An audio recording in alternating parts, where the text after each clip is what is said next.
दीपावली आती है तो लोग त्योहार आने से पहले ही उसकी तैयारियां शुरू कर देते हैं। कोई भी त्योहार आए, रक्षाबंधन का त्योहार आता है तब भी लोग तैयारियां शुरू कर देते हैं। राखियां खरीदने लगते हैं, मिठाइयां बनवाने लगते हैं, नहीं बना सकते तो खरीदने लगते हैं। होली आती है तो उसकी भी तैयारी। मतलब कहने का यह है कि हर एक त्योहार और पर्व की हम लोग तैयारियां करते हैं। परंतु आप अपने दिल पर हाथ रखकर बताइए कि पितृपक्ष आने के लिए क्या आप कोई तैयारियां पहले से करते हैं? जवाब होगा नहीं। हम जानते हैं कोई भी नहीं करता है। अब आपके सबसे पहले और सबसे जरूरी देवता पितृ देवता हैं, क्योंकि वे आपके घर के सदस्य हैं। उन्हें आपसे बहुत अधिक प्रेम है। वे बार बार इस संसार में आते हैं, आपके हालचाल लेते हैं, आपको देखते हैं, आपके बारे में समझने की कोशिश करते हैं, आपके संदेश देवी देवताओं तक पहुंचाते हैं। इसीलिए आपने देखा होगा कि कई बार आपको अपने पितृ पूर्वज जो इस संसार में नहीं है, ऐसे लोग सपने में दिखाई देते हैं। कभी कभी तो आपको कुछ कहते हुए भी सुनाई देते हैं, कभी कभी सिर्फ दर्शन मात्र देते हैं। तो क्यों देते हैं दर्शन? क्योंकि वे इस संसार में आते हैं आपसे मिलने के लिए, आपको देखने के लिए। अब यह जो 16 दिनों का पर्व है, यह उन्हीं के लिए है। लेकिन आपने क्या उनके स्वागत के लिए कोई तैयारियां की हैं? नहीं की हैं। यह तो बड़े ही दुख की बात होगी। एक तो आपसे इतना अधिक प्रेम करने वाले, दूसरा इस संसार में भी नहीं है, और उनके द्वारा दी गई ना जाने कितनी भेंटों का आप खूब उपयोग कर रहे हैं। किसी के पितृ पूर्वज जमीन जायदाद छोड़ गए, किसी की फैक्ट्री छोड़ गए, किसी के दुकानें छोड़ गए, किसी के तमाम घर मकान और गाड़ियां छोड़ गए। सबका आप उपयोग कर रहे हैं, लेकिन आप उनके समय के लिए उन्हें बिल्कुल भी ना तो सम्मान दे रहे हैं और ना ही उनका स्वागत करना चाहते हैं। बस एक दिन के लिए आप ब्राह्मणों को श्राद्ध का भोजन खिला देंगे और आपका काम पूरा हो जाएगा। ना कोई सम्मान, ना कोई विचार, ना कोई चर्चा और ना ही किसी प्रकार का कोई भावनात्मक लगाव। बंधु, क्या यह व्यवहार आपका सही है आपके पितरों के लिए? जब आप इस संसार को छोड़कर जाएंगे और आपके बच्चे आपके साथ ऐसा व्यवहार करेंगे, आपकी ऐसी अनदेखी करेंगे, तो आपको कैसा महसूस होगा? हम आपको ये सारी बातें इसलिए बता रहे हैं क्योंकि आज का विषय बहुत ही गहन है। बहुत सारे जातकों के जीवन में जो समस्याएं चल रही हैं, उनमें से ढेर सारी समस्याओं का कारण आज का यह विषय है। जी हाँ बंधुओं, तो इसे बिल्कुल भी हल्के में मत लेना। हम आपको सारी बातें बहुत गहराई से समझाने का प्रयास कर रहे हैं, और जो बातें हम आपको बता रहे हैं वे कोई कही सुनी बातें नहीं है, हमारा अपना व्यक्तिगत जीवन भर का अनुभव है। बंधुओं, एक बात बताते हैं। एक सज्जन हमारे पास आए, बोले हमारे बेटे की नौकरी जरा सी नंबरों से चूक जाती है। कई प्रयास कर चुका है, बहुत मेहनत कर रहा है, और लगातार प्रयास करने के बाद भी उसकी नौकरी नहीं लग पा रही है। महाराज जी, कुछ ऐसा करिए कि इसकी नौकरी लग जाए, बेचारे का जीवन सफल हो जाएगा, वरना किसी लायक नहीं है, कुछ भी नहीं कर पाएगा। हमें बड़ी चिंता होती है इसकी। हमने जब उनके बारे में और विचार किया, उनसे और सवाल जवाब किए, कुछ उनके जीवन के बारे में जाना, तो हमें पता चला कि उनके घर में पितृ दोष लगा है। पितरों को कोई सम्मान नहीं है, किसी भी प्रकार की पितरों के बारे में चर्चा नहीं होती है, कोई भी भावनात्मक लगाव नहीं है। और यहाँ तक कि यह भी हो रहा था कि कई वर्षों से तो वे श्राद्ध कर्म भी नहीं कर रहे थे। अब यह तो बड़ी ही आश्चर्य की बात है, ऐसा क्यों नहीं कर रहे थे? भगवान जाने, उनकी मर्जी। लेकिन हमने उनको एक छोटा सा उपाय बताया। आपको आश्चर्य होगा जानकर। हमने उनसे केवल इतना सा कहा कि आप केवल 21 दिनों के लिए अपने घर में शाम के समय जो रोटियां बनती हैं, उनमें पहली रोटी गाय के लिए और आखिरी रोटी कुत्ते के लिए निकलवाइए, और दोनों रोटियों में आप थोड़ा सा हल्दी, थोड़े से काले तिल और एक एक लौंग का जोड़ा रख दें, और अपने इसी बेटे के हाथ से ये रोटियां दोनों जानवरों को खिलानी है। और जब आप इस रोटी को गाय और कुत्ते को खिला रहे हो, उस समय इस बेटे का मुख दक्षिण दिशा की ओर होना चाहिए। वह पितरों की भी दिशा मानी जाती है। बस हमने उससे कहा कि आप 21 दिनों तक इस उपाय को अपने बेटे के हाथों करवाना, बस और कुछ नहीं करना है। आप यकीन नहीं मानेंगे कि केवल 9वें या 10वें दिन वे हमसे मिले और बोले कि महाराज जी, आपने जो उपाय बताया वह तो बड़ा शक्तिशाली है, वह उपाय तो कार्य कर गया, और हमारे बेटे की एक बहुत अच्छी जगह जॉब लग चुकी है, यानी कि ज्वाइन का उसका लेटर आ चुका है, कुछ दिन बाद वह ज्वाइन कर लेगा। हमने उनसे कहा कि बंधु, यह कोई उपाय नहीं है, यह तो आपके पितृ पूर्वजों के लिए आपका सम्मान है। आपके पितृ देवताओं को ऊर्जावान बनाने के लिए, उनकी शक्ति बढ़ाने के लिए हमने यह उपाय करवाया था। आपके ऊपर पितृ दोष लगा हुआ है। फिर हमने उनको सारी बातें इसी प्रकार समझाई जैसे हम आपको समझा रहे हैं कि अपने पितरों का सम्मान करिए, उन्हें अपने घर में स्थान दीजिए। खाली उनकी फोटो लगा देने से उनको स्थान प्राप्त नहीं हो जाता। फोटो पर भी आपने जो मालाएं टांग रखी हैं, वे प्लास्टिक के फूलों की बनी हुई मालाएं हैं। जाने कितनी धूल मिट्टी उनके ऊपर जमा है, आपने उनकी तरफ कभी मुड़कर भी नहीं देखा है। तो हमने उन्हें बिल्कुल इसी प्रकार समझाया जैसे हम आपको समझा रहे हैं। तो उन्हें सारी बातें समझ में आ गई, उनकी आंखें खुल गई। उन्होंने हमारा बहुत धन्यवाद किया। उसके बाद माता भद्रकाली के दर्शन किए और सीधे उन बातों पर अमल शुरू किया जो हमने उन्हें बताया था। आज समय यह है कि उनका बेटा बहुत अच्छी जगह नौकरी कर रहा है, घर परिवार में सुख और शांति है और जीवन बड़ा ही सुंदर बीत रहा है। और इसका कारण क्या है? केवल पितृ देवताओं को प्रसन्न कर देना।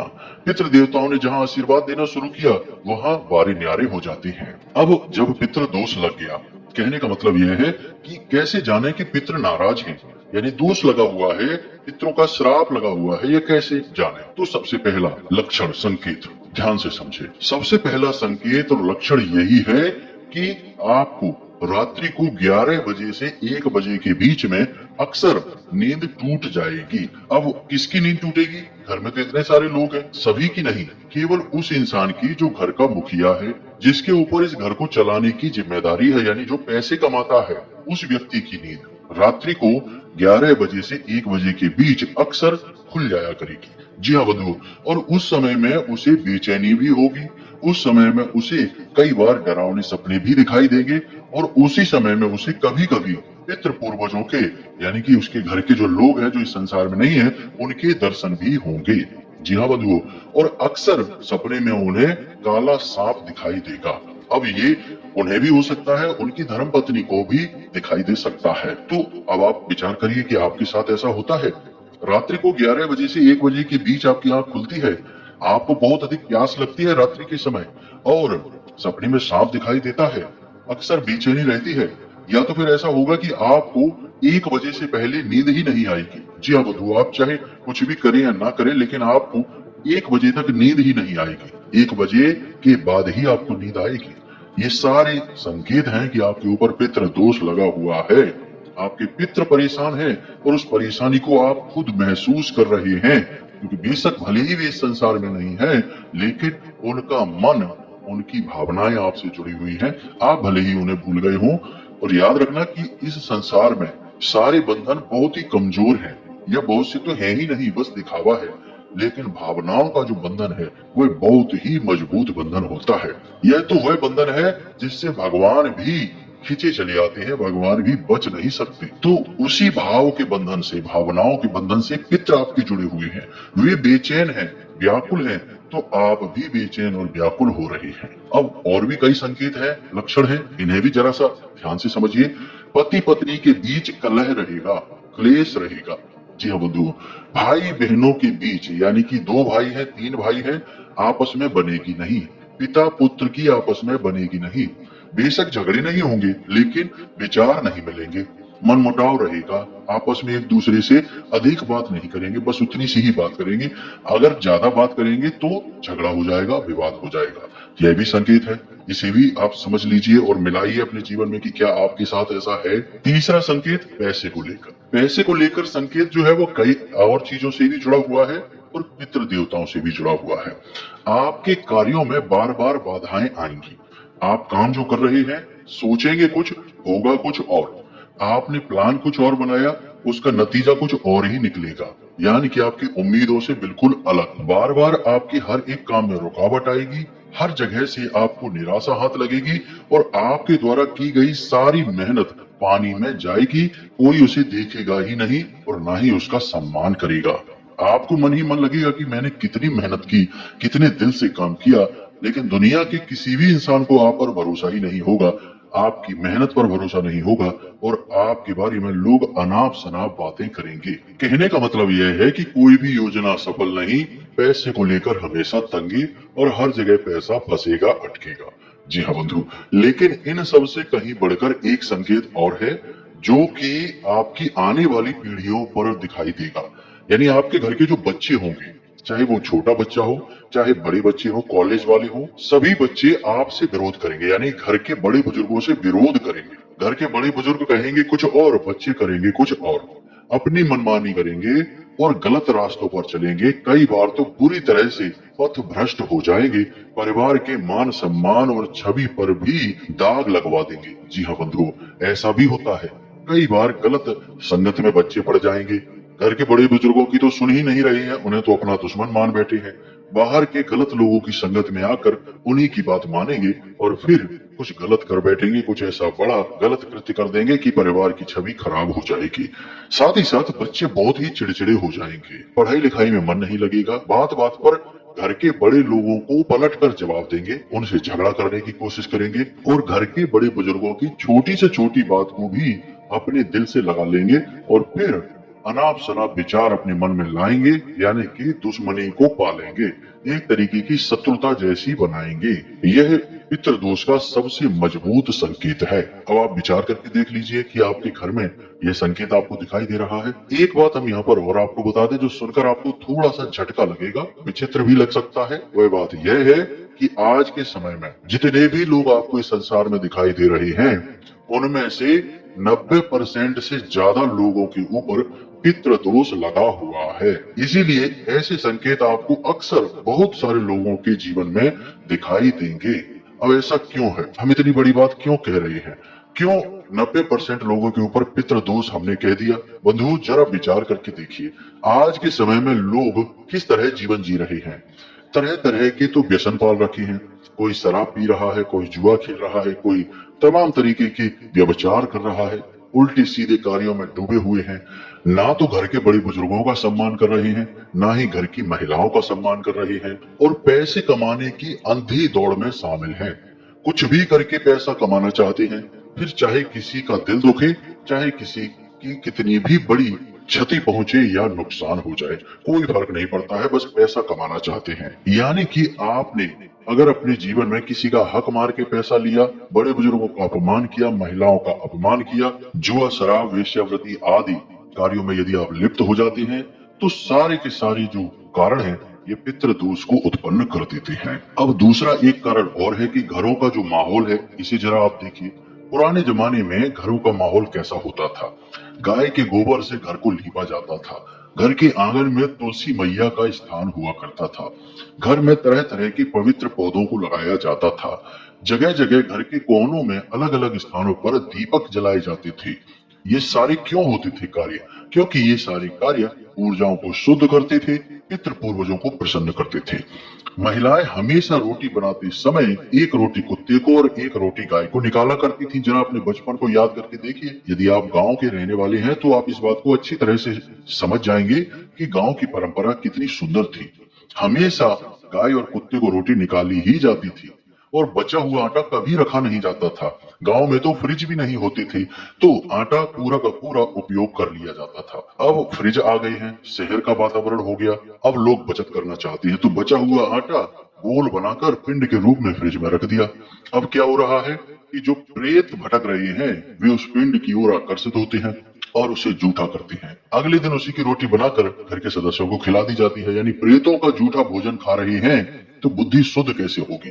फिर तो लोग जुआ शराब और उल्टे सीधे कर्म करेंगे ही, पैसा बर्बाद करेंगे ही, घर के सारे लोगों का अपमान करेंगे ही, क्योंकि प्रेतों जैसी ही तो बुद्धि हो जाएगी। महिलाओं की भी बात कर ले तो महिलाओं के लिए रसोई घर में खुले बाल लेकर जाना वर्जित है। बिना स्नान किए नहीं जाना चाहिए। रसोई घर में जूठे बर्तन नहीं होने चाहिए। किसी भी प्रकार का टूटा फूटा कोई बर्तन रसोई घर में नहीं होना चाहिए। बहुत सारे ऐसे नियम हैं जो बहुत ही सरल हैं। पहले हमारे समाज में ये नियम माने जाते थे तो पितरों का दोष भी नहीं लगता था। तो भले ही घर में पैसा कम होता होगा, लेकिन शांति और सुकून बहुत होता था, आपस में प्रेम बहुत होता था। लेकिन अब आप देखिए कि पैसा हो या ना हो, लेकिन दुख तकलीफ सबके पास है, परेशानियां सबकी एक जैसी है। चाहे आप लखपति हो, करोड़पति हो, चाहे कितना ही धन दौलत हो, लेकिन नींद नहीं आ रही, नींद की दवाइयां खाकर सो रही हैं। तो ये सारे पितृ दोषों के कारण हैं। जी हाँ बंधु, तो इन बातों को हमने आपको इसलिए बताया ताकि आपको ये सारा विषय अच्छी तरह से समझ में आ जाए। अब कुछ मूर्ख लोग यहाँ पर यह कहते हैं कि अरे केवल उतनी ही बात बताओ, पॉइंट की बात बताओ, इधर उधर की बातें ना करो। अब जो बातें हमने आपको बताई हैं वे इधर उधर की बातें नहीं है, वे संपूर्ण ज्ञान है। अब संपूर्ण ज्ञान में थोड़ा समय लग सकता है, यहाँ पर समय देने में बुराई ही क्या है। लोग 2 कौड़ी की फिल्म देखने में घंटों गुजार देंगे, बिना मतलब की गप्पे हाँकने में घंटों बिता देंगे, लेकिन जहाँ ज्ञान की चर्चा होगी वहाँ 2 मिनट में ही ऊबने लगते हैं। यह तो विचारधारा हो गई है लोगों की। तो अब उद्धार कहाँ से हो, सुख चैन कहाँ से आए, जीवन में शांति कहाँ से आए, ये सारी बातें हमने आपको इसीलिए बताई ताकि आपको सारा विषय अच्छी तरह से समझ में आ सके। अब हम आपको बताते हैं कि आपके पितृ देवता ने आपको क्या संदेश भेजा है। सबसे पहले आपके पितृ देवता आपको यही कह रहे हैं कि अपने घर की व्यवस्थाएं उचित करिए, घर की साफ सफाई करिए, पूरे घर में कहीं भी मकड़ी के जाले नहीं होने चाहिए, अंधेरा नहीं रहना चाहिए। दूसरा कि आपके घर का जो ईशान कोण है उसे साफ सुथरा करिए, वहां किसी भी प्रकार का भारी सामान नहीं होना चाहिए और उसे खाली रखिए। यदि वहां हवा पानी की सही व्यवस्था है, प्रकाश की व्यवस्था है, तो आप वहां पर एक बेल पत्र का पौधा लगाइए और उसके नीचे एक शिवलिंग स्थापित कर दीजिए। इसी के साथ साथ आपके घर का जो ब्रह्म स्थान है उसे भी बिल्कुल खाली रखिए। ब्रह्म स्थान यानी कि घर का ठीक बीचों बीच का स्थान। यदि वहां कोई कमरा भी है तो कोशिश करें कि उस कमरे को खाली रखें, उसमें कोई रहे ना और उस कमरे में कोई भारी सामान भी ना रखें। ब्रह्म स्थान असल में वह स्थान है जो घर का केंद्र है और जहाँ पर स्वयं ब्रह्म देव का वास है। और ब्रह्म देवता कौन है? ब्रह्मदेव इस संसार के रचयिता हैं, तो उनका स्थान पवित्र होना आवश्यक है। ऐसे स्थानों पर जूते चप्पल वगैरह नहीं रखने चाहिए, किसी भी प्रकार की गंदगी आप ना रखें। अब आप यह सब करेंगे यानी अपने घर के मुख्य दरवाजे की भी सफाई करें और प्रतिदिन वहां एक गाय के घी का दीपक जलाना प्रारंभ करें। अब यदि आप यह सब कार्य करेंगे तो इससे आपके पितृ देवताओं को अच्छा लगेगा, उनका स्वागत होगा। याद रखना कि 16 दिनों के लिए पितृ देवता ही इस संसार का संचालन करने वाले हैं, तो वे हर वक्त इस संसार में मौजूद रहेंगे, तो उन्हें बहुत अच्छा लगेगा। आप पहले से ही उनके स्वागत में तैयार हैं। कोशिश यह करें कि अब जब तक पितृपक्ष चलेगा, यानी जब आप इस वीडियो को सुन रहे हैं, देख रहे हैं, तब से आप कोई भी गलत कार्य ना करें। जुआ, शराब, मांस, मछली, किसी भी तरीके का कोई गलत सेवन ना करें, किसी भी तरीके की कोई गलत गतिविधि में शामिल ना हो और घर के सभी लोग आपस में मिलजुल कर एक साथ भोजन करें, चर्चाएं करें और आप अपने घर के बड़े बुजुर्गों का सम्मान करें, उनके साथ समय बिताएं। दूसरा कि आपके पितृ पूर्वजों को बलवान बनाने के लिए 2 कार्य करना आज से ही शुरू कर दें। पहला कार्य कि प्रतिदिन सूर्य देवता को अर्घ देना शुरू करें, क्योंकि पितरों के देवता सूर्य देवता हैं और सूर्य लोक के नजदीक ही पितृलोक है। इस वजह से आप जब सूर्य देवता को अर्घ देते हैं तो उसका का पूरा भाग पितृ देवता को पहुंच जाता है। इसीलिए आपको यह कहा जाता है, हमने कई बार आपको बताया है कि जिस पानी से आप सूर्य देवता को अर्घ देते हैं उसमें थोड़े काले तिल अवश्य डालें। काले तिल आपके पितृ देवताओं का भोजन होते हैं, तो आप प्रतिदिन काले तिल डालकर सूर्य देवता को जल समर्पित अवश्य करें।